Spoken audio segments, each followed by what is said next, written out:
எங்கள் ரெண்டு பேருக்கு ஏதாவது இல்லைடா இப்போ நாடகம்லாம் வச்சு பார்த்தா ஏதோ நாங்கள் வந்து சின்னதாக ஒரு பையன் வந்திருக்கான், அவனுக்கு ஏதோ அட்வைஸ் பண்ணுற மாதிரி இருக்கு.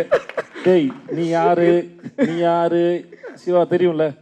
எஸ்கே அண்ணனும் சேதனனும் இங்கே மேடையில் அவரோட நிற்கணும் அப்படின்ற எங்களோட ஆசை. ஒரு 2-3 கேள்விகள் மட்டும்னா.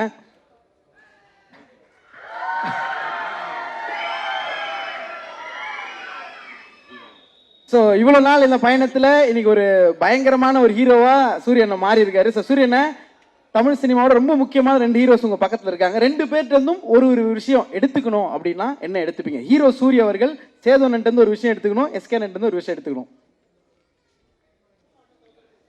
நான் தம்பிக்கிட்ட இருந்து அவரோட டான்ஸ் எடுத்துக்கணும்னு ஆசைப்பாரு. எஸ்கேனன்ட்டு வந்து டான்ஸ், மாமா கிட்ட இருந்து body language. Okay super. So இப்போ வந்து ஹீரோ சூரியனை ரீமேக் பண்ண போறாரு ஏதோ ஒரு படம்னா, எஸ்கேனோட படம் எந்த படம் ரீமேக் பண்ணுவீங்க? சேதனோட படம் எந்த படம் ரீமேக் இல்லைன்னா பார்ட் 2 பண்ணணும்னா அண்ணனோட எந்த படங்கள் எடுப்பீங்க? வருத்தப்படாத வாழ்வு சங்கம். அதுல அவரு தானே ஹீரோ. இல்லண்ணே அவர் இல்லண்ணே, அவர் வந்து உங்க ரோல் பண்ணும் அப்படின்ற. அவர் ரோல் யாரு? நீங்க கேளுங்கண்ணே, போஸ் பாண்டியா யாரு நான் பண்ணுவா? தம்பி நானே பண்ணிடுறேன், டபுள் ரோல், டபுள் ஆக்ஷன். பாத்தீங்களா, அத கூட யாருக்கும் விட்டு தர மாட்டேன், நானே தான் பண்ணுவேன். தம்பி நீங்க பண்ணுங்க தம்பி. விஜய் பண்ணிட்டேன், விஜய் ஹீரோ, அவன் பண்ண மாட்டேன். தம்பி அடுத்து வளர்ந்து வர காமெடி பண்ணட்டும். சரிண்ணா, ஓகே ஓகே. மாமா படம் வந்து சூது கவ்வும். ஓகேண்ணே. கூடு விட்டு கூடு போயிறாரு சூரியண்ண. ஒரு நாள் எஸ்கேனோட பாடியில உடம்புல இருந்தீங்கன்னா என்ன பண்ணுவீங்க? ஒரு நாள் சேதனோட உடம்புல இருந்தீங்கன்னா என்ன பண்ணுவீங்க? போயிட்டு ஒரு 10 பிடி தம்பி உடம்புக்கு போன ஒரு 10 பிடி சட்டை போல டக்குன்னு அட்வான்ஸ் வாங்கிட்டு வந்துருவேன். ஆமா, எல்லாம் ஒரு 2030 வரைக்கும் டேட் இருக்காது. எல்லாம் பெரிய அமௌண்ட் வாங்கி பேங்க்ல போட்டு நான் பாட்டுக்க போய் நறுக்குன்னு உட்காந்துக்கிருவேன்.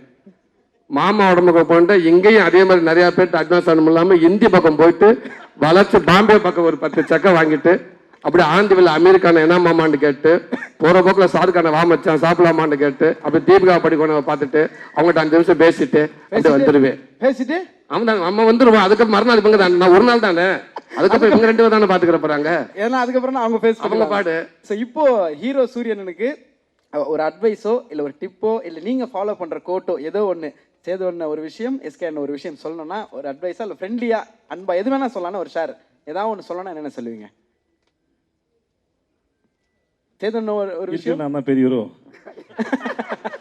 இந்த கேள்வி ஆரம்பிக்கும் போது ஏதோ நாங்கள் ரொம்ப சீனியர் மாதிரியும் இவன் ஏதோ எல்லாம் ஒன்றா வந்து தான். அட்வைஸ்லாம் ஒன்றும் இல்லை. இந்த எஸ்கே டிராவல்ஸ் ஒன்று வந்து ஒரு ஏதோ ஒரு பயம் ஓரத்தில் இருக்குன்னு நினைக்கிறேன். உனக்கு தேவையே இல்லை.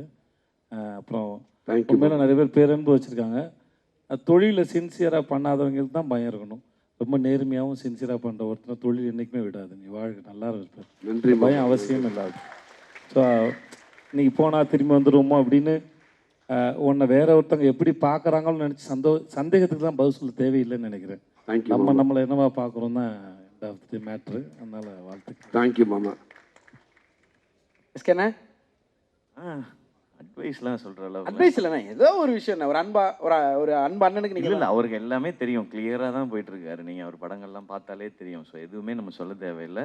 ஒரு விஷயம், எங்க 2 பேருக்கு ஏதாவது இல்லைடா இப்போ நாடகம்லாம் வச்சு பார்த்தா ஏதோ நாங்கள் வந்து சின்னதாக ஒரு பையன் வந்திருக்கான், அவனுக்கு ஏதோ அட்வைஸ் பண்ணுற மாதிரி இருக்கு. டேய் நீ யாரு சிவா தெரியும்ல. எனக்கும் தெரியும். இங்க பாருங்க, அதான் எனக்கும் அதான் புரியுது. சைதாப்பேட்டையில் வெண்ணிலா கபல் நடிக்கும் போது இரவு முழுவதும் தம் அடிச்சு பேசியிருக்கோம். நிறைய கதை சொல்லியிருக்கான். அவன் வாழ்க்கையே ஒரு நாள் படமாகனா கூட சுவாரஸ்யமா இருக்கும். இதுக்காக சொல்ல, நிஜமா அவன் லைஃப் வந்து ரொம்ப இன்ட்ரெஸ்டிங்கான ஜேர்னி அவனோடது. அதனால எங்க 2 பேருக்கும் இந்த இளைய தலைமுறைக்கு ஏதாவது அறிவுரை கொடுத்துட்டு போங்க. கண்டிப்பா நீங்க அவரை தான் கேட்கணும். அவர் ஈஸ்ட்மேன் கலர்ல இருந்து நடிச்சுக்கிட்டு இருக்காரு. அவர் நீங்க அண்ணனே இல்லண்ணே, நம்ம சொல்றேன் சின்ன குழந்தை நட்சத்திரம் அறிமுகமாகி தம்பி போஸ்ட் பண்ணி கூட இருந்திருக்காரு தம்பி. அதனால அண்ணன் தான் அட்வைஸ் சொல்லணும். நான் அண்ணன் எதுனாலும் அட்வைஸ்லாம் இல்லை. இன்னும் நீங்க மேலும் எவ்வளவு உயரத்துக்கு போனாலும் கருப்பா லீனா ஒரு கதை நாயனா மாறினவன எப்பயுமே விட்டுறாதீங்க. ஏன்டா அவனை எங்க போனாலும் கூட கூட்டிகிட்டே போயிருக்கேன். இதை நான் சொல்வேன்.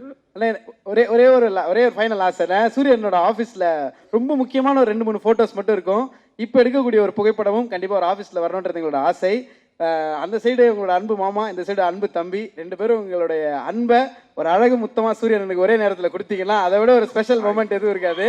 So photo to be framed please. சாதாரணமா ஒரு போட்டோ எடுத்துப்போமா? ஆ